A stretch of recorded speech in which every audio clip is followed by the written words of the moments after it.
Imagine Swiss Alps की खूबसूरत पहाड़ियां और इन पहाड़ियों के बीचों बीच बना एक स्की रिजोर्ट। साल के 51 हफ्तों तक ये ski resort winter sports enthusiast का गढ़ बना रहता है, लेकिन जनवरी माह के एक हफ्ते के लिए ये जगह किसी फोर्ट्रेस या किले में तब्दील हो जाती है। होटल्स की छतों पर स्नाइपर्स पोजीशन ले लेते हैं, एयर स्पेस बंद कर दिया जाता है और दुनिया के सबसे ताकतवर लोग, heads of states, tech titans, royalty, spies, सब लोग धरती का स्वर्ग कहे जाने वाली इस जगह पर एक एक करके उतरना शुरू करते हैं। ये डावोस है। वर्ल्ड इकोनॉमिक फोरम की एनुअल मीटिंग में आप सभी का स्वागत है। मेरा नाम विक्रम है और आप हैं चैनल अन्वेषा पे। कुछ लोगों के लिए ये ग्लोबल प्रोग्रेस का कॉकपिट है, जहां पर राइवल्स आकर हाथ मिलाते हैं, पेंडेमिक्स रोकी जाती हैं। लेकिन कुछ के लिए ये ग्लोबल एलीट का एक शेडोई कबाल है, यानी दुनिया के अभिजात वर्ग का एक रहस्यमयी समूह है जो बिना वोट के आपका भविष्य निर्धारित करता है। तो वास्तव में इन रेशम की रस्सियों के पीछे क्या होता है? कैसे एक जर्मन प्रोफेसर के द्वारा शुरू की गई एक छोटी सी सेमिनार ग्लोबल इन्फ्लुएंस या वैश्विक प्रभाव का एपिसेंटर बन जाती है?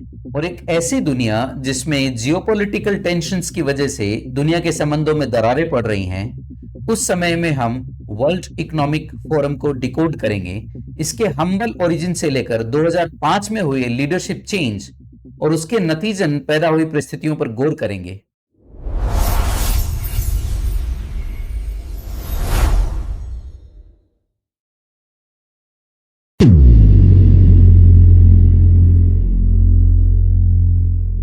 सबसे पहले देखते ये हैं कि WEF कहता क्या है। World Economic Forum Geneva based not for profit foundation है, जिसका मिशन बड़ा सीधा साधा लेकिन एम्बिशियस है, committed to improving the state of the world.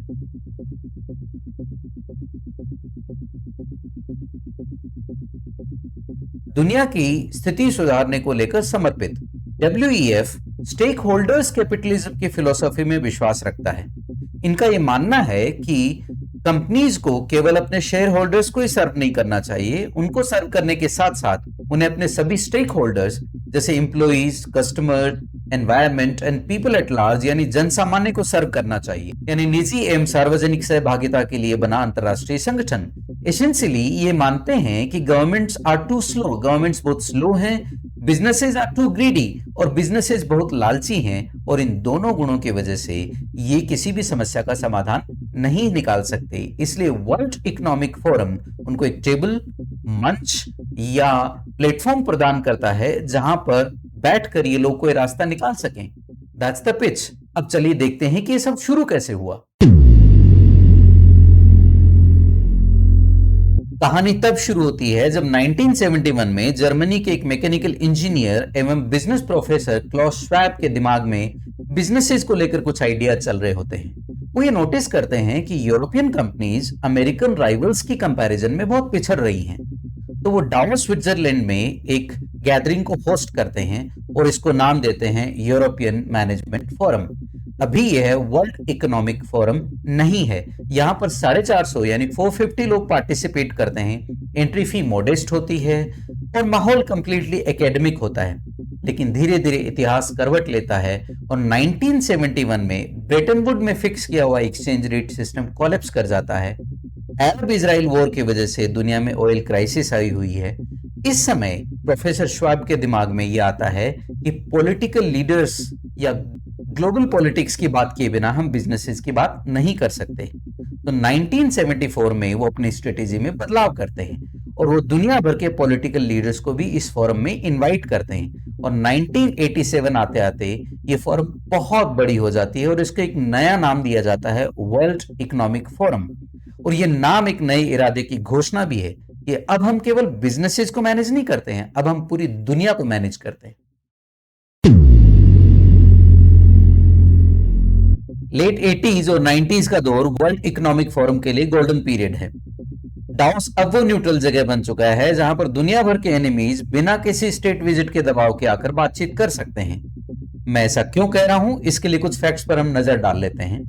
1988 में ग्रीस और तुर्की डावोस डिक्लेरेशन साइन करते हैं और लगभग युद्ध की स्थिति से लौटकर शांति कायम करते हैं। 1992 का हिस्टोरिक मोमेंट तो कोई भी नहीं भूल सकता, जब साउथ अफ्रीका के प्रेसिडेंट FWD क्लर्क और नेल्सन मंडेला हाथ में हाथ डालकर स्टेज पर आते हैं और यह साउथ अफ्रीका में अपार्थाइड को खत्म करने की तरफ एक डिसाइसिव स्टेप था। 1994 में Israeli foreign minister Shimon Peres और पीएलओ पैलेस्टीनियन लिबरेशन ऑर्गेनाइजेशन के चेयरमैन यासर अराफात इन्हीं एल्प्स की पहाड़ियों के बीच गाजा और जेरिको को लेकर एक ड्राफ्ट एग्रीमेंट पर सहमत होते हैं।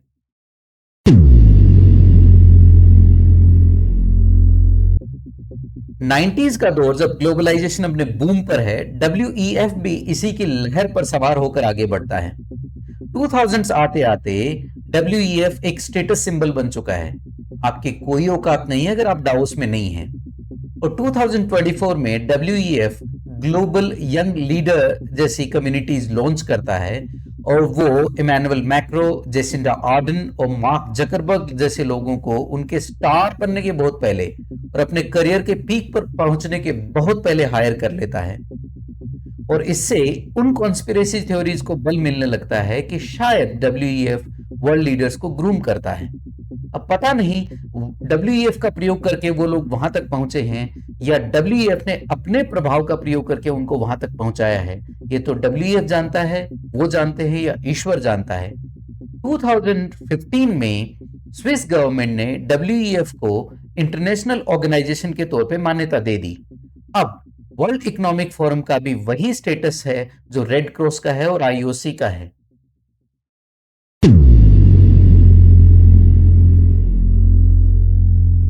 और अब आता है ग्लोबल ट्यूबुलेंस। 2016 में क्लॉस श्वाब ने एक नई टर्म कोइन की जिसको इन्होंने नाम दिया द फोर्थ इंडस्ट्रियल रिवॉल्यूशन। और उन्होंने फिजिकल, डिजिटल और ह्यूमन लाइफ के फ्यूजन की भविष्यवाणी कर दी और कहा कि ये तीनों चीजें एक दिन एक हो जाएंगी। लेकिन असली तूफान आता है 2020 में। कोविड-19 पैंडेमिक के दौरान WEF ने एक नया इनिशिएटिव लॉन्च किया और जिसको इन्होंने नाम दिया द ग्रेट रीसेट। और ग्रेट रीसेट का इरादा यह रहा कि पैंडेमिक की रिकवरी को ग्रीनर और फेयर इकोनॉमी बनाने के लिए प्रयोग करना चाहिए। लेकिन द ग्रेट रीसेट वाली ब्रांडिंग WEF को उस समय उल्टी पड़ गई जब इस टर्म को लोगों ने हद पार करने या दखल देने का पर्यायवाची समझ लिया। बहुत बुरे वक्त में कई बार बहुत बड़े विजन गले पड़ जाते हैं और अतिशयोक्ति लगते हैं। खैर, WEF ने एक वीडियो भी वायरल किया जिसमें एक लाइन थी, you will own nothing and you will be happy. तुम किसी चीज के मालिक नहीं होगे फिर भी तुम खुश रहोगे। और इस लाइन ने क्रिटिक्स के लिए आग में घी का काम किया। उन्होंने वर्ल्ड इकोनॉमिक फोरम को अब एक डिबेट वाले प्लेटफॉर्म के बजाय एक टोटलिटेरियन यानी अधिनायकवादी शैडो गवर्नमेंट के रूप में देखना शुरू कर दिया। और यही घटना WEF में आए एक बुनियादी बदलाव या सेस्मिक शिफ्ट का कारण बनती है। पिछले 50 सालों से क्लॉस श्वाब ही WEF है, लेकिन अप्रैल 2015 में एक इंटरनल इन्वेस्टिगेशन और गवर्नेंस रिलेटेड प्रेशर के बाद क्लॉस श्वाब अपने लीडरशिप रोल से या अपने एग्जीक्यूटिव रोल से स्टेप डाउन करते हैं यानी इस्तीफा दे देते हैं। हालांकि इन्वेस्टिगेशन में कोई मटेरियल रॉन्ग डूइंग जैसी चीज निकलकर सामने नहीं आई, लेकिन इसके साथ ही एक युग का भी अंत हो जाता है। और उसके बाद ब्लैक रॉक के लैरी फिंक एक इंटरिम लीडर के रूप में WEF की कमान संभालते हैं और WEF अपने आप को एक मुश्किल चेंज के लिए तैयार करना शुरू कर देता है। अब WEF को अपनी पर्सनालिटी कल्ट वाली कैंचुली उतारकर अपने फाउंडर के बिना सरवाइव करना है।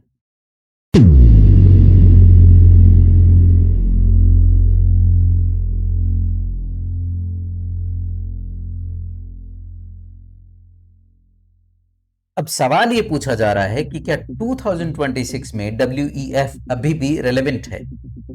अगर समीक्षा करें तो क्रिटिसिज्म भी इसका वैलिड है।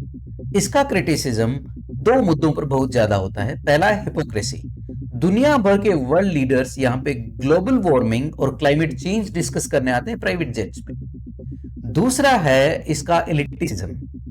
यहाँ पर पार्टिसिपेशन की फीस है $50,000, जिसमें आपकी मेंबरशिप फीस इंक्लूडेड नहीं है। इसका मतलब ये हुआ कि टेक्निकली मिडिल क्लास को इससे बाहर रखा जाता है, लेकिन इसके फायदों को भी नहीं नकारा जा सकता। हर साल WEF एक रिस्क असेसमेंट रिपोर्ट जारी करता है जिसके आधार पे इंश्योरेंस कंपनीज अपने रिस्क का असेसमेंट करती हैं और सिक्योरिटी असेसमेंट भी इसके हिसाब से किया जाता है। और इसके साथ ही ये गावी यानी वैक्सीन अलायंस जैसी संस्थाओं को भी रन करता है, जो हजारों लाखों बच्चों तक वैक्सीन पहुंचाता है और उनकी जिंदगियां बचाता है। और एक ऐसी दुनिया जहां पर यूएस और चाइना, यूरोप और रसिया आपस में बात नहीं करना चाहते, वहां पर डाओस अभी भी ऐसी जगह है जहां पर कमरे और कैमरे दोनों बंद होते हैं और बातचीत की जा सकती है और डायलॉग किया जा सकता है। वर्ल्ड इकोनॉमिक फोरम ना ही तो दुनिया का तारनहार है, ना ही बॉन्ड मूवी का कोई विलन। ये एक ऐसी चीज है जो बहुत मंडेन यानी आम है, लेकिन साथ में बहुत पावरफुल भी है, क्योंकि ये दुनिया का सबसे महंगा नेटवर्किंग इवेंट है। ये ग्लोबल एलीट का आईना भी है, जो उनके फियर्स, एम्बिशंस को रिफ्लेक्ट करता है और साथ में यह भी बताता है कि ये लोग वास्तविक दुनिया से कितने कटे हुए लोग हैं। सवाल ये नहीं है कि डब्ल्यूईएफ दुनिया को कंट्रोल करता है, सवाल ये है कि इलीट्स का एक ग्रुप जो स्विस स्की रिजॉर्ट में बैठकर एक ऐसी दुनिया को फिक्स करने की कोशिश कर रहा है जो उसकी बात सुनना कभी की छोड़ चुकी है। आपकी क्या राय है, कमेंट बॉक्स में लिखकर जरूर बताइए। Thank you very much. May God bless you all. नमस्कार।